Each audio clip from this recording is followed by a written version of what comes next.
Capítulo 290 Responsabilidades. Depois de lutar com Leni, Fernando se sentiu muito melhor. Há algum tempo vinha sentindo que algo não estava certo, só agora entendeu o que era. Não adiantava treinar seu corpo, se sua mente não estivesse no lugar. Senhor, quanto aos seus ferimentos, Eleni falou, olhando para as mãos e braços de Fernando, que estavam ensanguentados. Certamente haviam vários ossos quebrados. O jovem tenente levantou as mãos, olhando para o sangue, com um rosto calmo. Tanto Leni, quanto Traian se entreolharam, assustados com a calma do jovem. Mesmo que Leni fosse um usuário de habilidade, sua tolerância à dor não era nem de perto tão alta a ponto de tratar machucados como esse como se não fossem nada. Se fosse ele, provavelmente aguentaria a dor, mas estaria xingando aos quatro ventos. Inicialmente Fernando pensou em deixar sua habilidade de autorregeneração cuidar disso, mas vendo os olhares de Leni e Traian, pensou que talvez não fosse o ideal. Movendo Mana até sua palma, uma luz branca e quente iluminou-se. Os ferimentos nas palmas começaram a fechar numa velocidade visível a olho nu. E isso? Magia de cura! Traian exclamou, com os olhos arregalados. A verdade é que usar magia de cura não era algo surpreendente, o próprio Traian conseguia usá-la, já que seu foco era em magia. Mas a questão é que Fernando era um usuário do sistema de habilidades, pessoas assim não deveriam chegar num nível onde poderiam usar uma magia como essa. Vamos, me mostrem o restante do lugar. Fernando falou, de forma calma. Traian e Leni se entreolharam, assustados.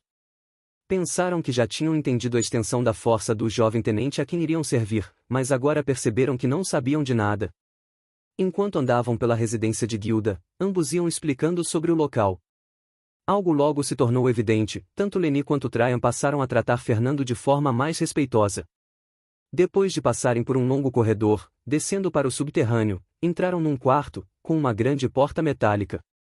E esse é o tesouro da Guilda. Somente os vice-líderes e o líder tinham acesso. Traian falou, colocando a mão num círculo no centro da porta. Logo linhas, como se fossem feitas de energia, espalharam-se e símbolos semelhantes a letras acenderam. Runas? Fernando falou, surpreso. Isso mesmo, o antigo líder da guilda, preocupado que fossemos invadidos por rivais, contratou um mestre de matrizes que estava passando pela cidade. Custou uma verdadeira fortuna, mas valeu a pena, nenhum ladrão consegue entrar aqui facilmente. Leni falou, cheio de orgulho. A menos que o ladrão seja o líder da guilda. Fernando comentou, com um rosto calmo. Leni e Traian tinham rostos complicados ao ouvirem isso, um gosto amargo em suas bocas. A verdade é que mesmo que alguém fosse o líder da guilda, não era dono dos recursos da mesma, afinal, eram coisas obtidas de forma coletiva por todos.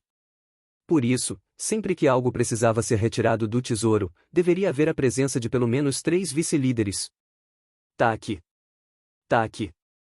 Logo a grande porta metálica abriu, rangendo, conforme movia-se. Vamos. Traian falou, entrando dentro do tesouro. Ao entrar, Fernando ficou surpreso. Dentro estava uma grande sala, com uns 10 metros de largura, por uns 20 de comprimento. Lá havia uma série de coisas espalhadas pelo chão, armas, escudos, armaduras, poções e diversos itens que Fernando não fazia ideia do que eram. Como pode ver, as coisas de valor foram levadas. Para falar a verdade, se não estivessem com pressa, provavelmente teriam levado tudo. Traian falou, com uma voz decepcionada.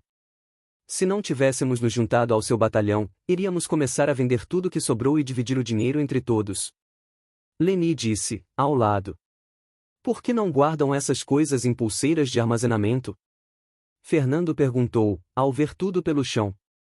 Porque dentro de uma pulseira é mais facilmente rouba, Traian falou, parando na metade da fala, logo percebeu quão redundante era, já que foram roubados de qualquer forma. Fernando assentiu, então falou. Reúnam tudo, vamos distribuir os equipamentos e poções entre os novos membros. O que não for útil, vendam e convertam em recursos que precisamos. Traian assentiu em resposta, logo começaram a coletar tudo. Depois de terminar a vistoria na residência da guilda, Fernando ficou extremamente satisfeito. A quantidade de quartos era insuficiente para todos, mas havia muito espaço livre que poderia ser aproveitado e reformado.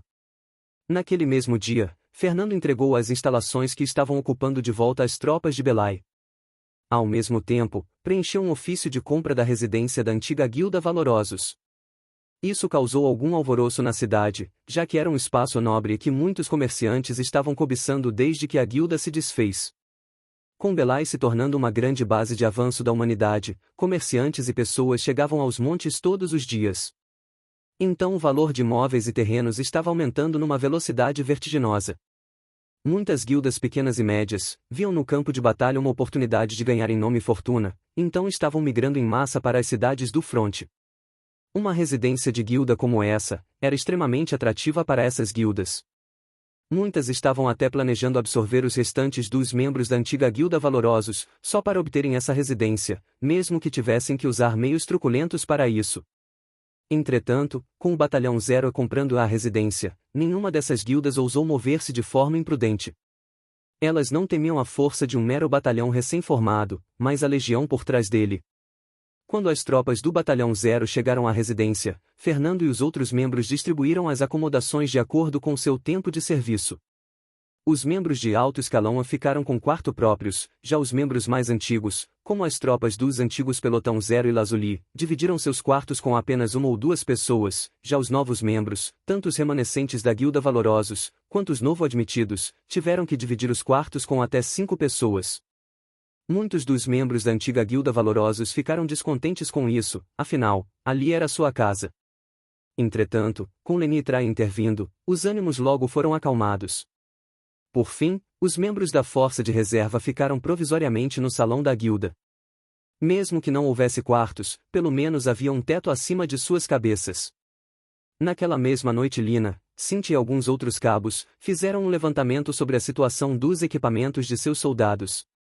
Grande parte tinha sua própria armadura e espada, aqueles que não tinham na força principal eram apenas cerca de 50 pessoas, já na força de reserva, esse número chegava a quase sua totalidade. Fernando não ficou surpreso com isso, como a maior parte das forças de reserva eram compostas de avalonianos, que geralmente não conseguiam ganhar muito dinheiro, era normal que não pudessem comprar seus próprios equipamentos. Usando os equipamentos que haviam no tesouro da guilda, distribuiu entre aqueles que não tinham. Mesmo assim, ainda foi insuficiente para que todos ficassem armados, então Fernando autorizou a compra de mais equipamentos. Normalmente essas coisas seriam fornecidas pela Legião, mas com o bloqueio comercial em Belay, era impossível solicitar suporte desse tipo. Reunindo os cabos, oficiais e todo o alto comando do batalhão, discutiram assuntos importantes. Líder, negociamos com o Aldrich e ele nos vendeu alguns equipamentos de segunda por um valor razoavelmente bom. Argus disse, com confiança. Fernando assentiu ao saber disso. Líder, recebemos relatórios da inteligência de Belay. Os Oxdobals têm recuado nos últimos dias, mas há indícios que estão reunindo uma grande força para um novo ataque a toda a região, Belay incluso nisso. Teodora falou, com algumas folhas em mãos. Fernando franziu a testa ao ouvir isso.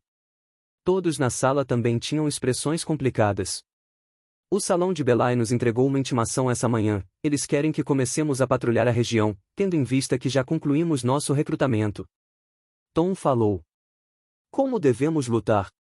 Precisamos treinar as novas tropas, lutar com um bando de novatos é loucura. Noah disse, com raiva. Isso é guerra, eles não vão nos dar tempo para descansar. Ilgner falou, ao lado. Com a nomeação de Dmitri para general, assim como várias outras nomeações, as tropas sob Dmitri ficaram provisoriamente estacionadas em Belay para uma reestruturação. Entretanto, essa situação não continuaria por muito tempo. Enquanto Dmitri não ordenasse que partissem, deveriam ajudar a cidade, seja com patrulhamento, ou com escoltas para manter as linhas de abastecimento. Quanto tempo nós temos? Fernando perguntou, com um rosto calmo. Eles nos deram 5 dias para terminar nossos arranjos, depois disso apresentarão queixas junto à Legião e ao general Dmitri. Tom falou, com um rosto tenso. Bando de ingratos, nós ajudamos a salvar esse lugar. Perdemos tantas pessoas e nem nos deixam descansar por alguns dias. Léo gritou, cheio de raiva. Muitos pensavam o mesmo, a batalha para salvar Belay foi extremamente brutal, muitos ali, mesmo que estivessem mais acostumados à luta, ainda tinham pesadelos com aquele dia. Fernando tinha um rosto calmo, mesmo após ouvir isso. Eles não têm escolha, provavelmente isso são ordens de cima. Apenas usem os próximos dias para preparar nosso pessoal o máximo possível. Nós pegaremos algumas missões de patrulha e escolta no último dia. Depois da reunião, Fernando foi até seu quarto, sua cabeça estava doendo de lidar com tantos assuntos. Se não fosse Teodora, Ilgner e alguns outros que o ajudavam tanto, já teria tido um surto nervoso. Toque! Toque! Ouvindo as batidas na porta, Fernando suspirou consigo mesmo, o cargo de tenente era algo mais estressante do que havia imaginado. Ao abrir a porta, seus olhos se arregalaram, um par de braços o agarrou com força.